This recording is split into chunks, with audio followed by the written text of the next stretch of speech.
अस्सलाम वालेकुम व्यूअर्स, मैं हूं मोहम्मद इशफाक। ऑपरेटिंग सिस्टम में आपको खुशामदीद कहता हूं। आज का हमारा जो क्लास है शेड्यूलिंग के मुतालिक है, जिसे हम स्केजुअलिंग भी कहते हैं। What is scheduling and what are the types of scheduling.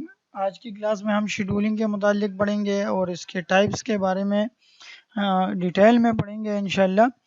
Scheduling क्या है? Basically scheduling is a process of assigning priorities to all the active processes. Computer को हम जो कोई प्रोग्राम देते हैं उसको एग्जीक्यूट करने के लिए, उसको प्रोसेस करने के लिए, तो कंप्यूटर अपने हिसाब से उस प्रोसेस को एक टाइम देता है।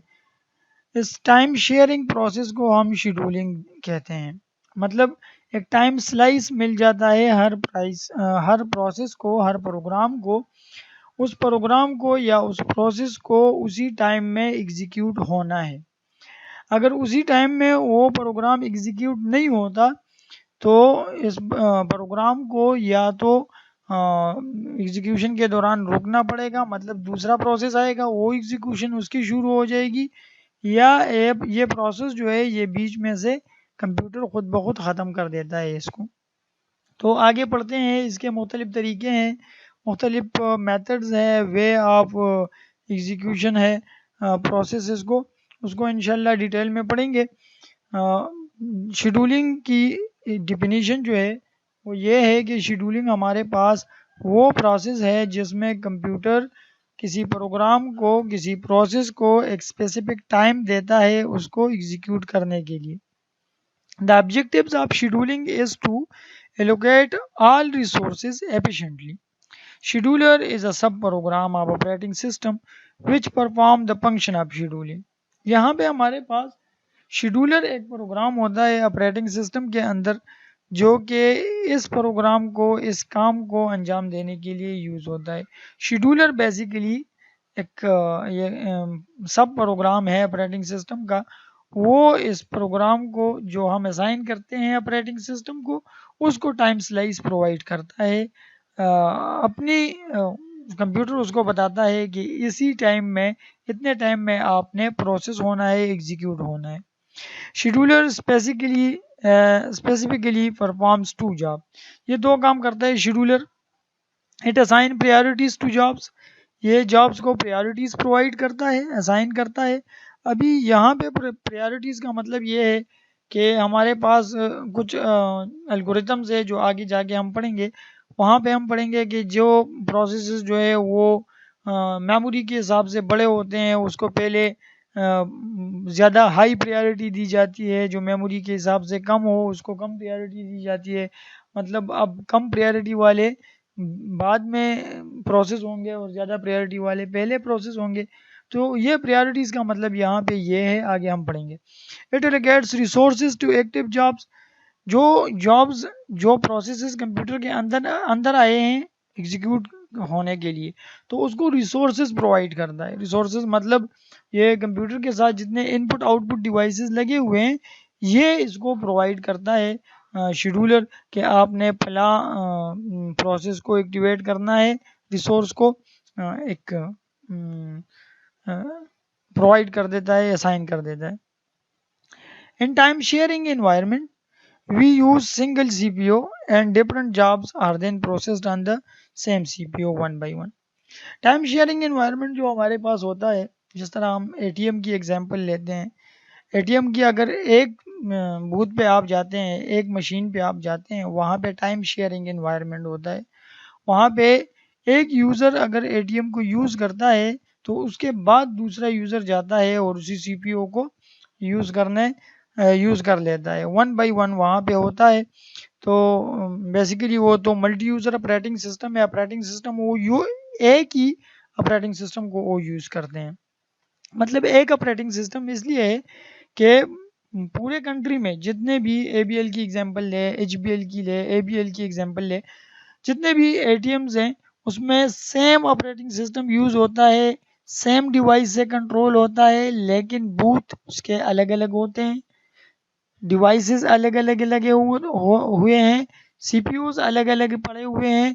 तो अगर उस वहाँ पे अगर कस्टमर्स जाते हैं, वो उसको यूज़ करते हैं, तो एट द सेम टाइम वो एक ही ऑपरेटिंग सिस्टम को यूज़ करते हैं। लेकिन ये टाइम शेयरिंग इन्वायरमेंट है सिर्फ एक बूथ के अंदर, कि वहाँ पे सिंगल यूज़र जाएगा, वो अपना ट्रांजेक्शन करेगा, उसके बाद दूसरा यूज़र जाएगा, उसकी ट्रांजेक्शन होगी। Every job is given some CPU time for their processing. This sharing of CPU time is called scheduling. वहाँ पे वही उसी एटीएम की एग्जांपल मैं आपको दे देता हूँ। एटीएम मशीन पे जब आप जाते हैं, वहाँ पे एक स्पेसिफिक टाइम होता है ट्रांजेक्शन के लिए। उसी टाइम में आपने प्रोसेसिंग आपकी जिस मशीन पे आप खड़े हैं, उस मशीन ने उसी टाइम में आपकी प्रोसेसिंग करनी है। अगर उसी टाइम में प्रोसेसिंग नहीं होती तो मशीन को वो दूसरे बंदे के लिए पारिख करेगा मशीन को, आपको अपना कार्ड वापस देगा, सॉरी कहेगा कि आपकी ट्रांजेक्शन नहीं हो सकती, कुछ देर बाद कोशिश करे, और दूसरे जो कस्टमर्स खड़े हैं उसको मशीन प्रोवाइड करेगा कि आ जाएं, आप अपने कार्ड एंटर करें और ट्राई करें। यही एग्जांपल मैं वेब पे जब आप इंटरनेट आप जब यूज़ करते हैं अपने मोबाइल फ़ोन पे, तो बाज़ दफ़ा आप कुछ साइट्स ऐसे होते हैं जो आप ओपन करते हैं, तो वहाँ पे ब्राउजिंग होती है। ब्राउजिंग कुछ टाइम के लिए ब्राउजिंग होती है, फिर आपको एक मैसेज आ जाता है स्क्रीन पे कि टाइम आउट का एक मैसेज आ जाता है, क्योंकि सीपीओ ने इसको एक स्पेसिफिक टाइम दिया हुआ है कि इतने टाइम में ये वेबसाइट आपने ओपन करना है। अगर नहीं हो सकता तो आपने उसकी मशीन जो है, आपकी सिस्टम को जो है उसको पारिख करना है, उसको डेड लॉक की तरफ नहीं लेके जाना है, उसको बिजी नहीं रखना है। अगर खुल सकता है ये आपकी डिवाइस पे वो वेबसाइट अगर खुल सकता है तो आपको खुलेगा, अगर नहीं खुल सकता तो एक स्पेसिफिक टाइम के बाद आपको मैसेज आ जाएगा कि टाइम आउट हो गया। We can thus explain scheduling by considering the multi-programming computer system where several competing for the use of processor at any instant. Only one process will be running while the others will be ready waiting for the processor. Operating system has the task of assigning priorities to all active jobs. This activity is called scheduling. Multi programming system में, computer system में क्या होता है कि वहाँ पे मुख्तलिफ different computing जो है एक प्रोसेसर पे, मतलब डिफरेंट प्रोसेसिंग एक प्रोसेसर पे स्टार्ट होते हैं। At any instant only one process will be running while the other will be ready waiting for the processor. वहाँ पे ये होता है मल्टी प्रोग्रामिंग सिस्टम में कि एक प्रोसेस तो रनिंग में है, लेकिन दूसरा प्रोसेसर के अंदर वेट कर रहा है कि ये प्रोग्राम अगर प्रोसेस हो जाता है तो उसके बाद मैंने प्रोसेस होना है, फिर उसके बाद दूसरे प्रोग्राम ने प्रोसेस होना है, फिर तीसरे ने, एंड सो ऑन।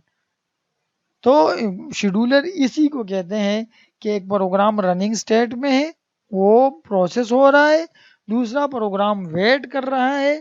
तो इस वेटिंग और प्रोसेसिंग की प्रोसेस को हम, इस चीज़ को हम, जो एक प्रोग्राम प्रोसेसिंग में है दूसरा वेटिंग में है, उसको एक ख़ास टाइम मिला हुआ है कि इस टाइम में आपने प्रोसेस होना है, इस वेटिंग वाले को एक स्पेसिफिक टाइम दिया गया है कि आपने इतना टाइम वेट करना है। इसी प्रोसेस को हम शेड्यूलिंग कहते हैं कि कंप्यूटर को हम प्रोसेस देते हैं एक से ज़्यादा, जो प्रोसेस हम देते हैं कंप्यूटर उसको एक स्पेसिफिक टाइम देता है, उसी टाइम में प्रोसेस ने प्रोसेस होना है, प्रोग्राम ने प्रोसेस होना है। उसी टाइम शेयरिंग एनवायरनमेंट को हम शेड्यूलिंग कहते हैं। अब शेड्यूलिंग के हमारे पास दो टाइप्स हैं, एक है नॉन प्रेम्प्टिव शेड्यूलिंग, दूसरा है प्रेम्प्टिव शेड्यूलिंग।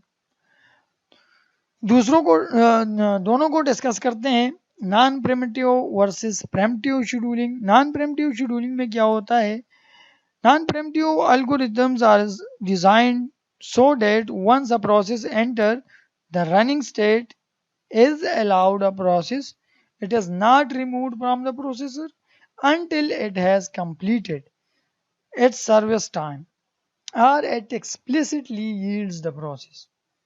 कहते हैं कि नॉन प्रेम्प्टिव शेड्यूलिंग या नॉन प्रेम्प्टिव एल्गोरिथम्स में, scheduling algorithms, non preemptive scheduling algorithms में ये इस तरह डिज़ाइन किए गए हैं कि अगर आप एक दफ़ा एक प्रोसेस को कंप्यूटर को दे देते हैं रनिंग स्टेट में, अगर वो चला जाता है, उसकी प्रोसेसिंग शुरू हो जाता है, आप कंप्यूटर को प्रोग्राम देते हैं, उस प्रोग्राम की प्रोसेस एक दफ़ा शुरू हो जाती है और रनिंग स्टेट में चला जाता है, तो वो तभी इस रनिंग स्टेट से जाएगा जब तक इसकी प्रोसेसिंग कंप्लीट नहीं हो जाती।